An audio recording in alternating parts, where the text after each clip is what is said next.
How you doing? This is Kyle Perry with Inshore Edge Fishing.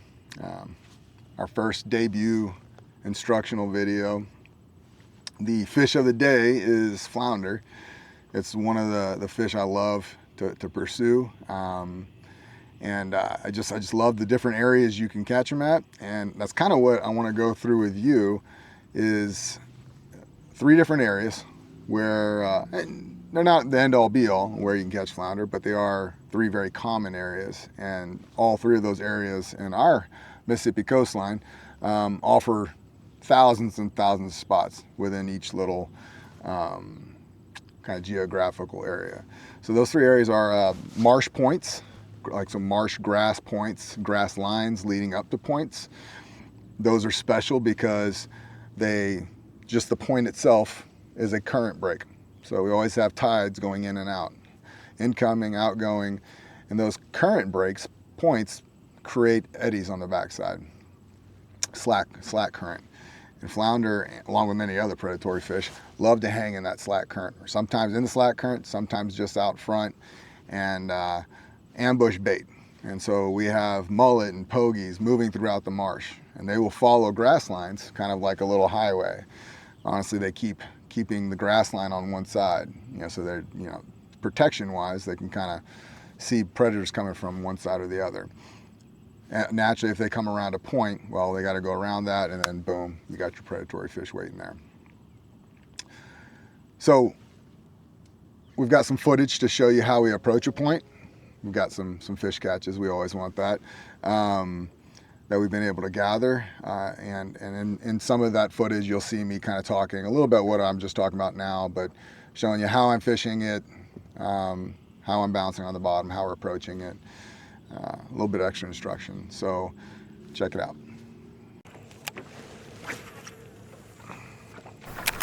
As you can see here, I've approached this grass point kind of from down current, and I'm casting up around the point, bringing the lure with the current as the fish would see it. That flounder's kind of pointed up into the current towards that little point. Keeping bottom contact shallow, and boom, there he is. Yeah. Just bring it to me. Just bring it to me. Good one right on that point. And here I casted the same point, but a little bit further out, about 3 or 4 feet, hoping another one set up just a little bit further, kind of separated by 2 or 3 feet from the previous fish. There's one. So he just hit it. I'm letting him chew on it. I got the initial thump. I just feel weight now, so he could have just choked it.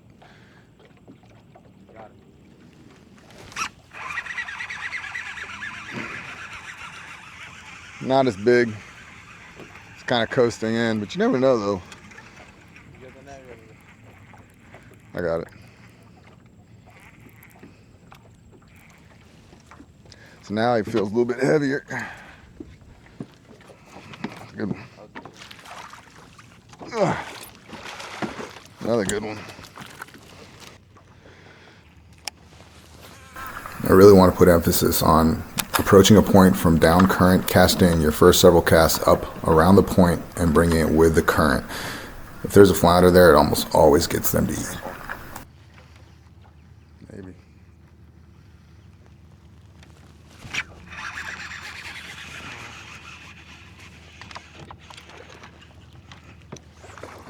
Yeah, bring it over here. It's a good one. So he was right up on that grass point there.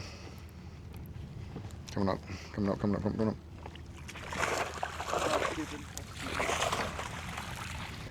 So right on this grass point, at a higher tide, the high tide for today, he was right up on that grass.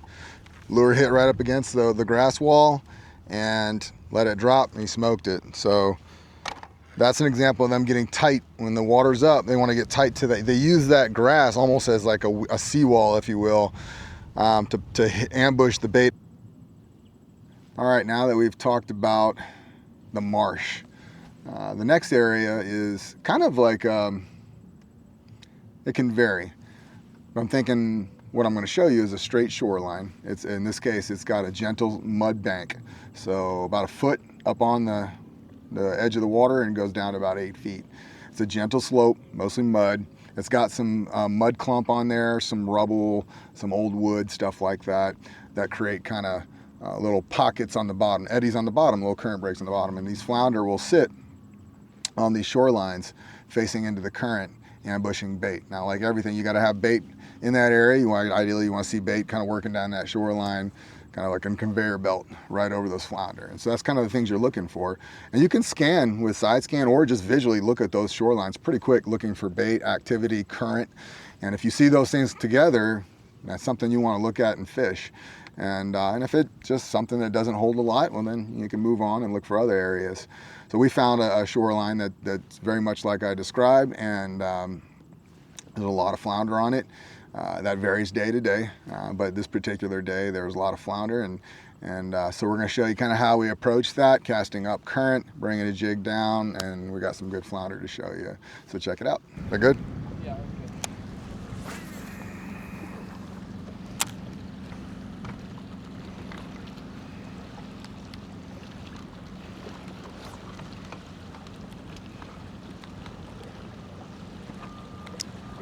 It's another one. God, such a weird hit. It's just like there all of a sudden. It's just heavy. It is definitely.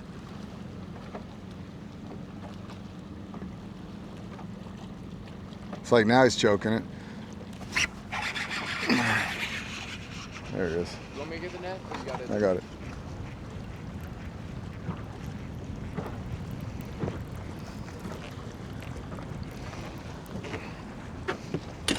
Good one. Oh, yeah. Yeah, good fish there. Really nice. Oh, he choked that one. Choked that one. Choked it. There it is. Wait, he thumped that one. Come on, let's see you get that second bite.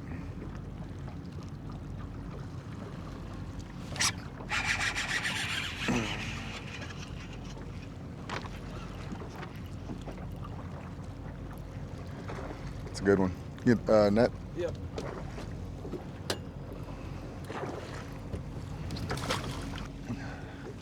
Choked it. Oh God, he's peeing. Nice.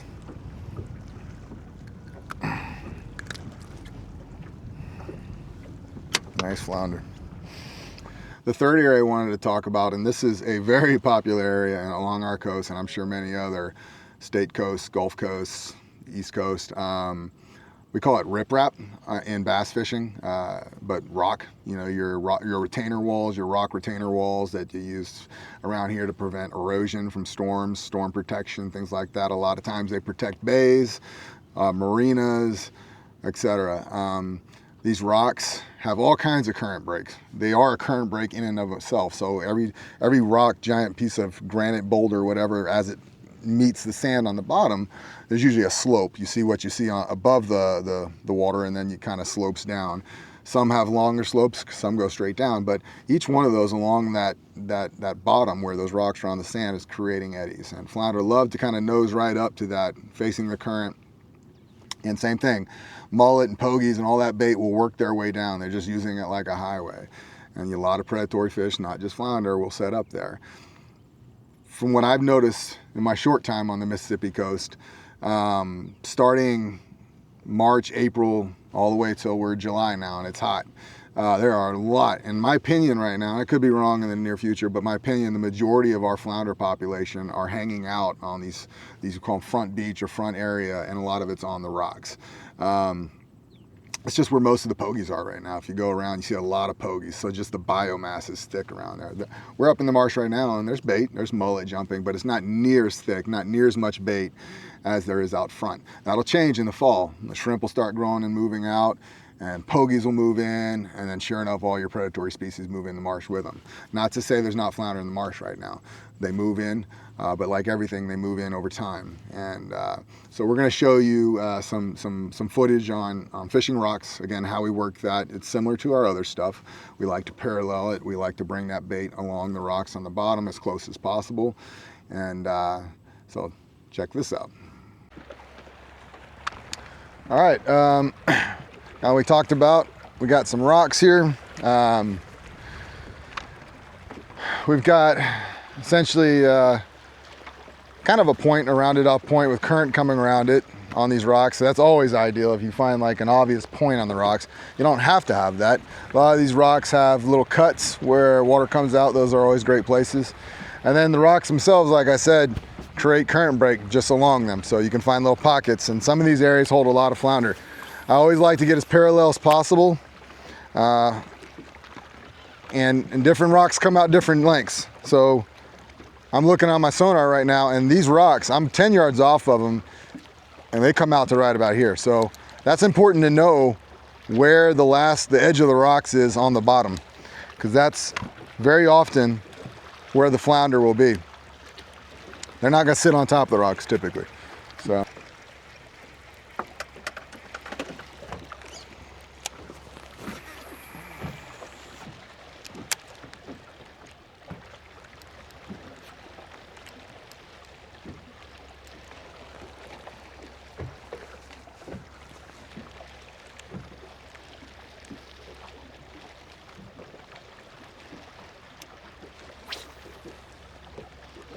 There he is, he thumped that one.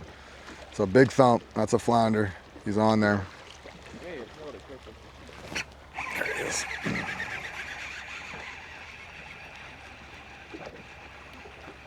And sometimes they thump the snot out of it. That was one of those times. It's a good fish. If it's a big one, I'll get the net. Yeah, get the net, get the net. Yeah.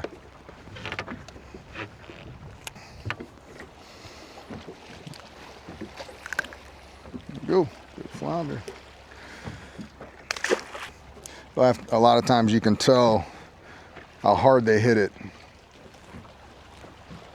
These flounder are notorious for just grabbing a part of the bait, the tail, or you know, they'll grab a fish, snag it with their teeth, and then they'll go back down and then knock it back, swallow it. Sometimes. A lot of times they don't. A lot of times they just inhale it the first time. I'm pretty sure that one he inhaled it the first time. So I didn't wait as long. And sure enough, it was choked pretty good. So here you'll see I worked back over an area that we had already gone through. Didn't catch much, but we noticed the current picked up a little bit. So all within 15 minutes, the bite kind of started back up again. We put a few in the boat.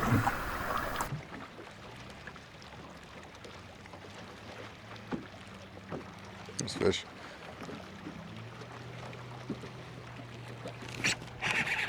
There's one.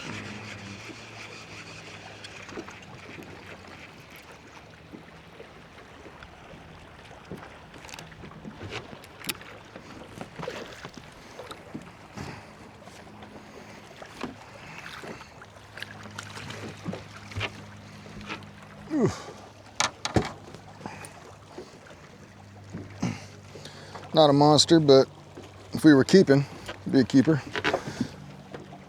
Choked it pretty good.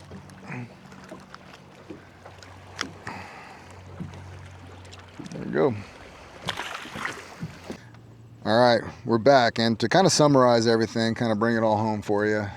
Hope that was educational and showed you just some basics. Again, I love to flounder fish, so there'll be plenty of future videos, maybe where I just go more basic, maybe going more in depth. I could spend a lifetime talking about fishing, so plenty more to come. But in summary, we just want to go through a few baits that we liked right now, this time of year. It's not the end-all be-all. There's a lot of stuff that's what we're throwing right now. So it's made by Rapala, Crush City. It's the Mare. This is a 4-inch swim bait. It's electric shad color. We use a lot of natural colors, so I don't use a whole lot of chartreuses and things like that unless the water's really muddy, in which case a lot of times I'll just use white and things like that. But we've got any sort of clarity, which we do here, we'll use these colors. You can see it's got a weighted wide gap hook if you look real closely. This is what I use most of the time with flounder fishing. The exception is sometimes in the marsh, if I have a clean bottom, not a whole lot of snags, I'll use we call it open face, just a regular jig head with whatever plastic. You do get a better hook set with the regular jig heads, but you don't have that weedless, less snag option. And we throw around a lot of gnarly areas for flounder, and so you want to be efficient. And if you're snagged all the time, losing everything, if you can't feel that bottom because you're worried about getting snagged, that's a problem. So That's while I'm on that topic, this allows me to have lots of bottom contact no matter what's down there. If there's rock, snags, oysters, whatever, I can kind of meander through there with this, kind of in that strike zone where those flounder are, because they are on the bottom. My setup is, I learned the lesson the hard way this past 8-9 months. I had a great flounder day where I was using the similar setup, bigger baits with a medium action bait cast, and it was just a little light in the pants, and I was setting the hook and I was losing these fish at the net, at the boat, big flounder.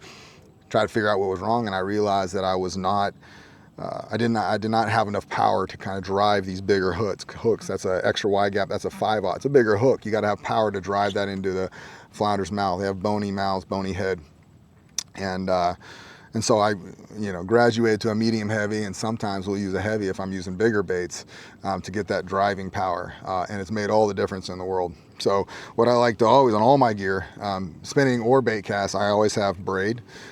Braid is just unmatched for strength and sensitivity, and fairly light braid. This is a medium heavy, and I've only got 20 pound on there. I don't need anything heavier than that. So, you get more on there, better castability.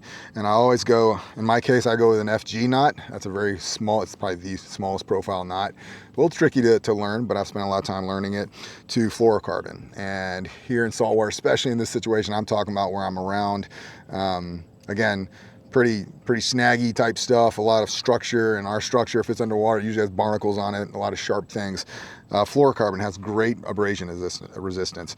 Braid does not. Braid will get cut like butter on sharp things, even though it's strong, its strength and power, but it's not resistant to sharp things. But fluorocarbon is not break proof, but I go with that a little heavier, about 15 pound test, only in situations where it's clean, open water, no snags, open face jigs, where I will use lighter, like 12 pound fluoro, things like that, maybe some jerk baits in the wintertime, stuff like that. So yes, that helps a lot. It'll save you it'll allow you to get a lot of fish out, and with that abrasion resistance. Let's see, let's go over a couple of the lures real quick. So just to kind of show you, I kind of showed you one of them, but these are the packets. You'll see them in our local academies. I'm not sponsored by anybody, but this is my first video. It's just what I like to use. This is a 4-inch bait, but it's a little bit bigger profile, a little bit bigger belly. So I believe it actually profiles a little bit bigger, maybe more like a 5-inch bait. So again, that's a big talking point we'll talk about later. The profile of baits matter, not just necessarily the length of the bait. But they have great colors. And like I said, I use natural colors if I have any sort of clarity. I think it makes a huge difference in the number of fish you get, the quality of fish, especially the quality of fish. Straight tails. So I'm either throwing a swim bait, type bait, and there's a gazillion different brands. I have a lot of them. Unfortunately, I got a lure buying problem. But then there's straight tails. One of the ones I prefer is made by Hog Farmer Bait Company. This is the Spunk Shad. This is a 5.5 inch, kind of a thicker body, and then like a little tail to action. Great bait. You can fish this on a jig head bouncing on the bottom. You can fish it weedless with a wide gap like I talked about. Great colors, catches a lot of fish. And then just a 4.5 inch version. We also use Z-Man scented jerk shads up to 5 inches. That's the thing. I've been using a lot bigger baits recently, and I'm not sacrificing the number of fish a lot of times. You're still catching the smaller ones, but you do catch bigger fish, though. Again, if you're around bigger fish, that's one thing you'll notice. If there's no fish around, it doesn't matter what you're using, you're not going to catch them. Let's see, wide gap hooks, lots of different brands. This is Guggen Baits. It's actually a Hayabusa hook they're using. This is a 5/0, 3/16 ounce. You can kind of see it's got its little spring in there. We use those spring locks, kind of help secure the plastic a little bit better. So that's kind of it. That's just generally what we're using. Again, plenty of opportunities to talk about tackle and gear in the near future, but that's specifically what we're using. Probably the biggest takeaway about the tackle we're using is it allows us to get to the bottom in areas with lots of snags where there are lots of flounder without getting hung up, losing baits, that efficiency. And that's a big part of fishing, is how efficient are you? How long do you have your lure in the water around fish? And so that's a big part of it. All right, well, we appreciate you coming along with us. We appreciate you for watching the first one. We hopefully got a lot more coming out. We're excited about it. I'm also learning video editing and all that stuff, and so that's been a challenge and a learning experience, but I'm excited about it. So that's my goal, is just to bring it all home to you and take you along with me as I apply what I know and decades of fishing to a relatively new inshore experience for me. That's the goal. So again, thank you. We'll see you next time.